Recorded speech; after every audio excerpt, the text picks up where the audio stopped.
Hey, what's going on, everyone? This is Eric Stewart from the Fishing Fanatics podcast, and today I have Pat Schlapper with me, who's in his third season fishing the Bassmaster Elites. How you doing, Pat? Pretty good.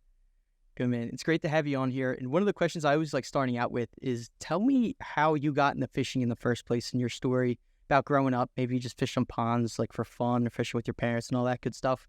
Tell me about what drew you to fishing. Well, I fished my whole life. That's a big part of my family is fishing. Grew up fishing pike and walleye, panfish, kind of like everybody else kind of starts. And then gradually worked my way into bass fishing in middle school, started fishing tournaments in seventh grade.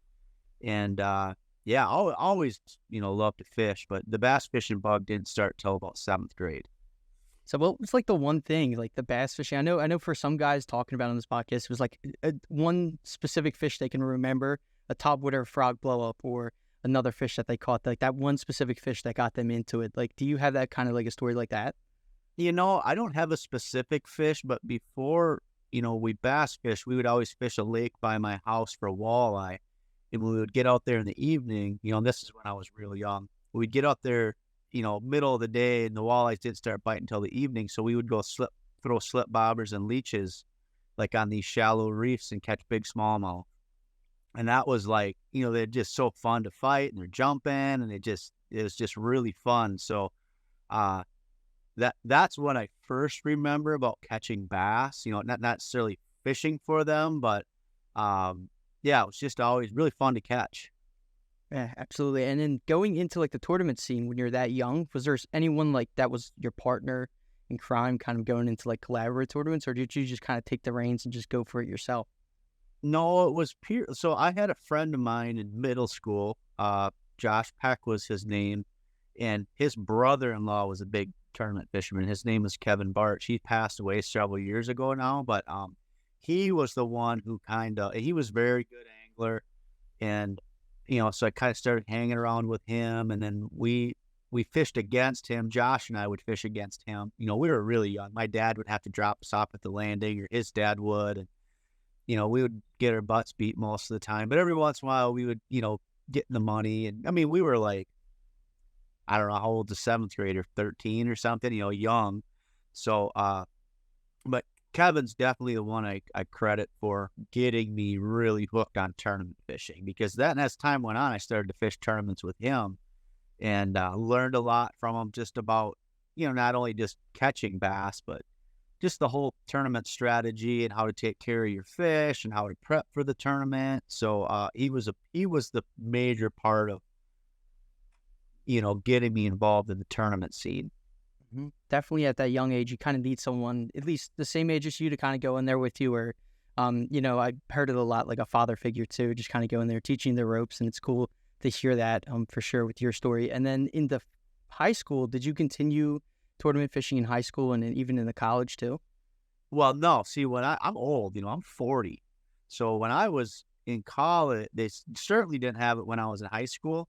And when I was in college, I graduated in 2006. So that was kind of when it was just starting to get going. Like you'd hear a little bit about it, but there was no college or high school teams that I was involved in. Now I fished tournaments heavy in high school and college, but just local stuff and some stuff out of state. I was, I'm fortunate too. I have fished out of state quite a bit before making the elites. So yeah, I've always tournament fished after that. I mean, it's a huge part of my life. I mean, that's kind of what I tried molding my career around. I went to school to be a teacher so I could have a lot of time off in the summer. Thankfully I did not go that route. I went another route and had, worked for Scheels since 2004. And that allowed me to fish even more than if I would have been a teacher. But, yeah, ever since seventh grade, that's what I did was tournament fish. Pretty much any other type of fishing took a back seat. Gotcha. And you kind of hit it on my next question there with working at that fishing shop. And then in 2020, I believe you kind of just took the full plunge into fishing full time. What leading up to that, what were the couple things, like the key differentiators in your career that made you just take that leap? Well, that comes up a lot with adults, young people, just everybody wants to know that story. And it's fairly complex, but it basically boils down to you know, when you're like going through school, right? Everybody, when you're younger, they tell you to chase your dreams and do whatever you want to do. You know, nobody can stop you. That all stops once you get out of college. Then they all tell you to go get a job and make money and then plan. Basically, they tell you to plan for your life after you retire. You know, they try, basically that middle part of your life from when you're 20 to 55 is just like, I just got to work, and that's kind of the groove I got caught in. And it wasn't a bad thing. It was a good thing, because I made good money. I worked for a great I still work for Scheels. They're my title sponsor. I met my wife there, and they allowed me to fish. I mean, they basically let me. I never got turned down to fish a tournament ever, my entire employment there. I mean, they let me go to Texas. They let me do anything I wanted. But when I got to be, well, I think I was 36 when I decided, there was a couple, I just wasn't really happy at work anymore because I knew deep down, like, I got to go try this. I had a goal when I was younger to try to do it by the time I was 30. But when I was 30 is the point in my life where I just got comfortable financially.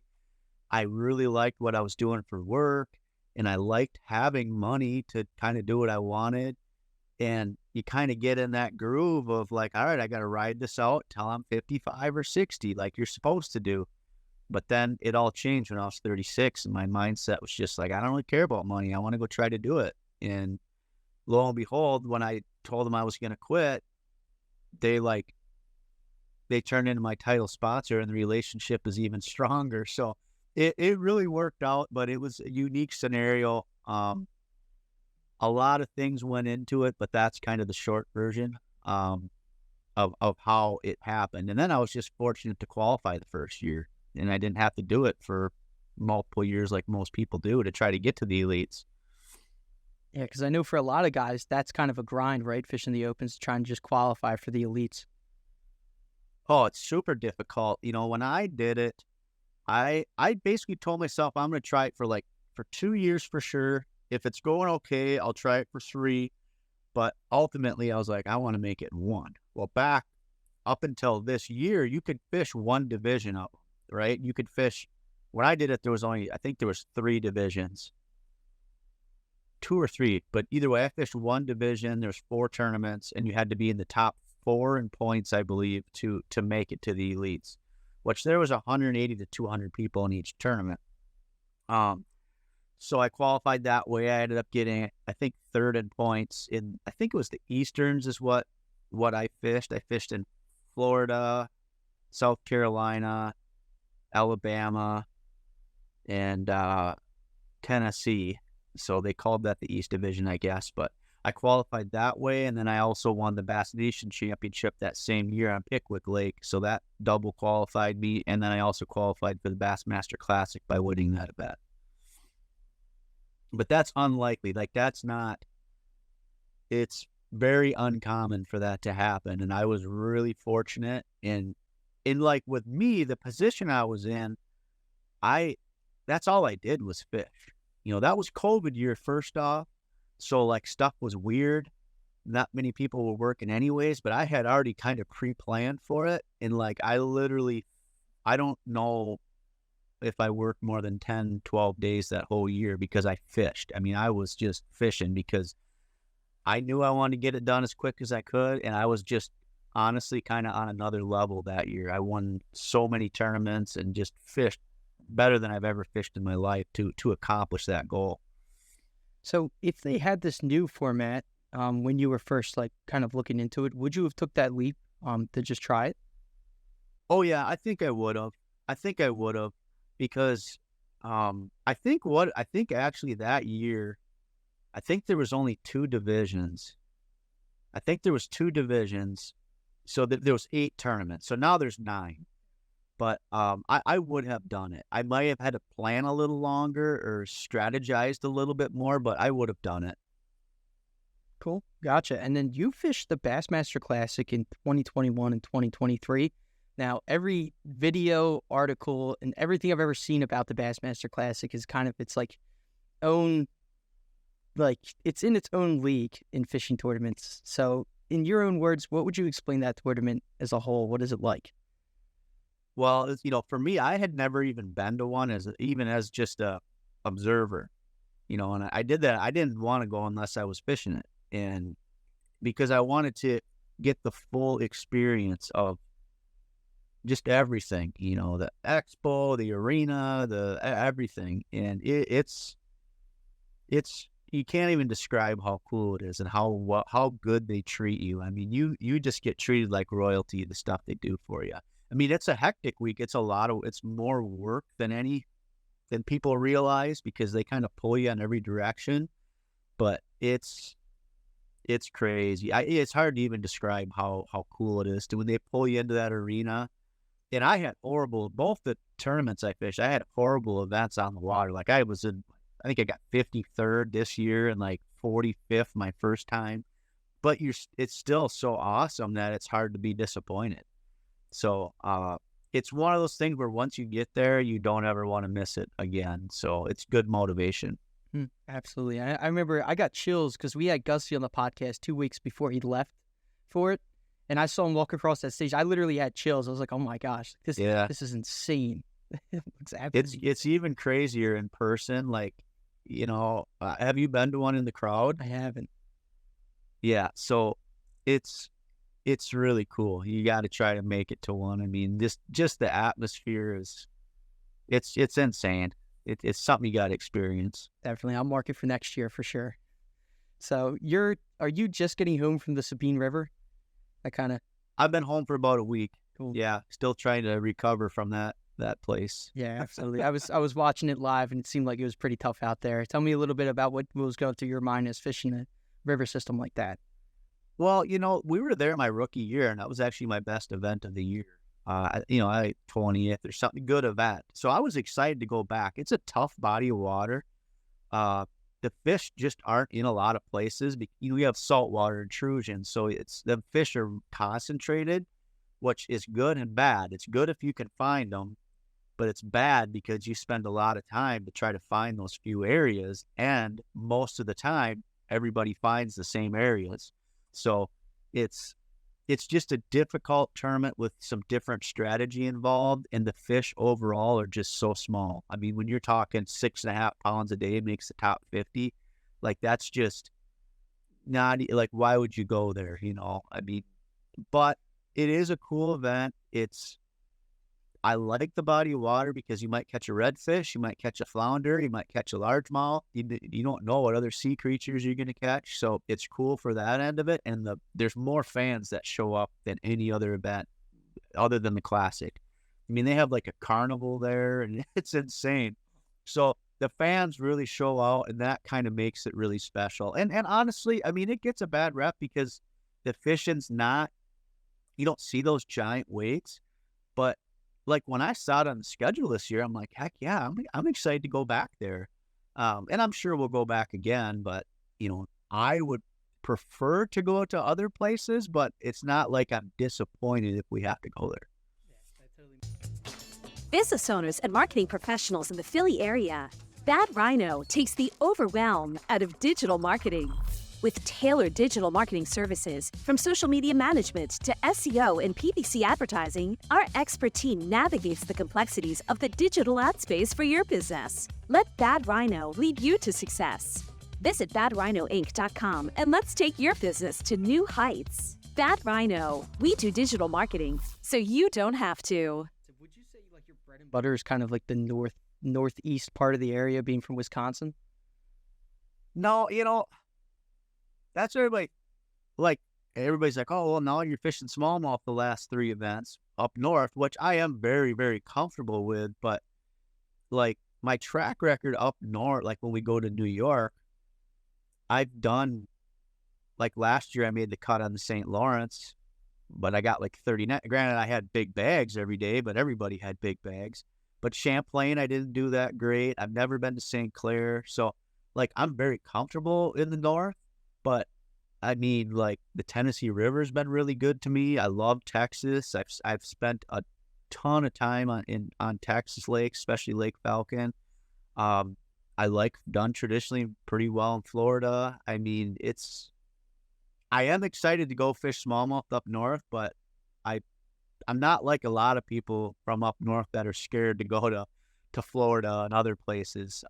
Pretty versatile in that regard, I feel like. No, Pat, it's interesting because I hear that a lot on this podcast. Like people from up north tend to stay up north and they like fishing up north, but you're the complete opposite. You like fishing in Florida, Texas, and all those different areas. I love fishing up north, like New York. Like if people ask me all the time, "Where's your favorite place to fish?" It's New York. It's Lake Champlain it's so awesome. St. Lawrence is awesome. I mean, look at what they did on Cayuga this last week. What MLF did. I mean, 30 pounds for 5 smallies. That's unheard of. So I love it, but I also like fishing the Tennessee River. I like catching 10, 11 pounders. I mean, you're not going to do that up north. I've caught not a billion, but a ton of 3 to 5 pound smallmouth, and I love catching them. But man, you catch a 10-pound largemouth, that's, and I've caught a fair amount of them, but not like I have big smallmouth. So I don't know. I like that. I like that in fishing those tournaments where you have the potential to catch an 8, 9, 10 pounder. It's cool to have that possibility. Yeah, I totally get that. I mean, I can relate to that too. Fishing in like Pennsylvania, don't have a lot of large, big largemouth here. My PB is like a 5-pounder. I think I've said it on the podcast before jokingly, but like it would be cool to go down south and try to catch like a 10-pounder. Like that'd be awesome.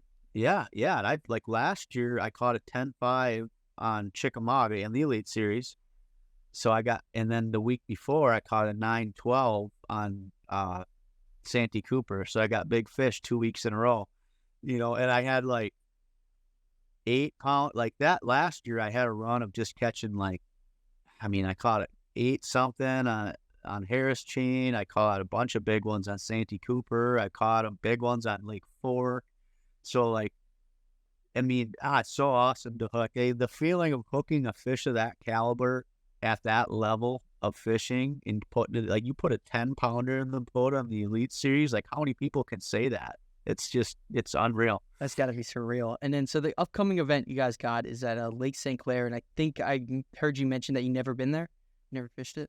I've never been there. I'm actually going this next Sunday for a week.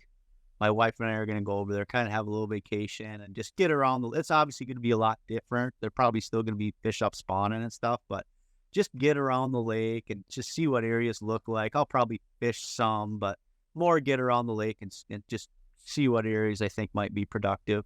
Gotcha. And then how much of like preparation do you do? Because I know there's some guys that do a lot of preparation where they're looking at Google Maps and they're kind of diving into all the hot spots, but then other guys are just like, I'm just going to feel it out and see how it goes in practice. I do some. Like I like to watch old tournaments and just kind of get a vibe of maybe some of the areas they fish, if there's some certain technique they're using or some specific color or something like that, which most of the time doesn't mean anything when we go there, but at least have in your mind a little bit of an idea. And then I do Google Earth stuff, but honestly, I'm not that good at it. Like I room with Bob Downey, or, we camp, we talk every day, and he's like really good at Google Earth. Like he finds stuff, and like I look at his phone and it just looks, he must have a different version, but I'm like, I can't see that stuff.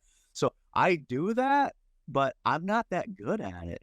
I don't know. I just haven't figured out the little intricacies to get all the, different levels of the lake. I just don't know that much about it.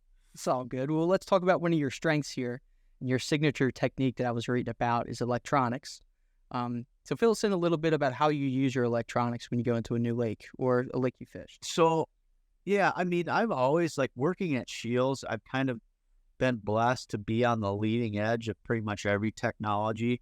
And I've learned how to use it. Some people just like, oh, it's the latest, greatest, I'm going to buy it, put it on the boat, but then they don't. They go up in the lily pads and throw the frog all day. So, like, I'm not like that. Like, I was one of the first people in the area to have side imaging, and then it blew everybody's mind because I had side imaging front and back on the boat.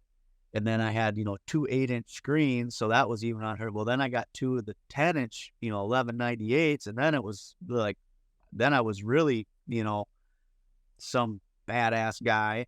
But I've just always embraced it. And like, if you put a computer in front of me, like I tried figuring out to go on this podcast tonight, I hate it. I mean, I can get through some stuff, but you put a locator in front of me, well, I'm Humminbird Garmin's what I run. I can figure out a lot of stuff on it. And I spend a lot of time on the water learning what I'm looking at, whether it's on my live scope or on my side imaging, on my 360. I really take pride in knowing how to utilize those tools. It's awesome to see the change too of like probably when you first started, like YouTube wasn't a big thing, and once these like electronics started rolling out, you might have had them first and you didn't really know how to use them. So how much of it was talking to other people, trying to figure it out that way, and then another side of it, just you on the water, just messing around with these electronics to see how they work? The majority of it was me on the water. It was me and one other guy that I fished with. He doesn't fish tournaments much anymore, but his name's Mike McAvoy. And he worked at Scheels too, and him and I were partners. And he had a smaller screen to start out with, but we really learned together what we were finding. And when he unlocked a few things in our area early. I mean, this is at the front edge of side imaging, and we were like dominating. I mean, you were not going to beat us on a few of the lakes around here. People didn't get it. People didn't know what we were doing. Obviously, we didn't tell them. And we rode that deal out for quite a while until people finally started getting the electronics and started actually trying to use them. And now it's harder to get away with that kind of stuff because everybody has it. But most of my learning was on the water, because at that time, it's not like now where there was, I mean, but it was nothing like what it is now. I mean, you type in side imaging now and you'll find billion videos. Well, back then there might be some guy that got it that had no idea how to set it up and no idea what he's looking at, and it basically became, a lot of people came to me because they knew I had it for a long, and I sold them. Like, that's what I did for a living, was sell hunting and fishing stuff. So they would come in, and I helped a ton of customers, and it worked out for me and the store and for them too, because I was able to tell them a lot of initial setup stuff that saved them a lot of time and shortened their learning curve. Absolutely. That learning curve is no joke with electronics. I just got a forward-facing sonar in our boat. Oof, it's when you're first starting out with it, I'm sure any listeners that just got one can kind of feel this one a little bit, but it is a pain trying to figure it out, like what settings you need in certain like locations. And I didn't even know this, but when you buy one, apparently the bottom of the lake has a lot to do with like what settings you should be running. Yeah, there's all kinds of little ways to tweak them, and that, like, I don't even really think about it anymore. The majority of it, like on forward facing, at least on the Garmin, I haven't run any of the other ones, but it's just, your gain or your sensitivity is the biggest adjustment that I make once I get my forward range set and my color palette set. But yeah, that's the stuff that frustrates people, is they see these great images and they're catching all these fish, and then you put it in the water and you don't know what you're looking at, you don't know how to adjust it, and then you give up on it, and you can't do that. You got to fight through it, and then you figure it out as you go. And then the longer you use it, you get more comfortable with it. And then you get to the point where you really don't think about it, or you notice, all right, yeah, this must be softer bottom. I got to turn it up a little bit or down a little bit. You just start doing that stuff without even thinking about it. Yeah, that's the truth here. All right, Pat. Well, I appreciate you jumping on this here. And I always like to wrap it up with asking this question. What is your PB largemouth and PB smallmouth? Okay, my PB smallmouth's not that big, honestly, for where I'm from. It's a 6-pound 4-ouncer on Sturgeon Bay. That was several years ago. I did not catch that one in the tournament. I did catch a 6-pounder in the tournament, but I've only caught I caught a 5.15 on Pickwick, but I honestly only think I've caught two or maybe 3 smallmouth over 6 pounds. So I'm not one of them guys that's got a 7 or 8 pound smallmouth like a lot of them do up here, in the Sturgeon Bay area. Largemouth, biggest I caught is a 12 even. That was on Falcon Lake. I think that was 2008, first year I went. That's the biggest one. I've caught an 11.8 on an 11 even.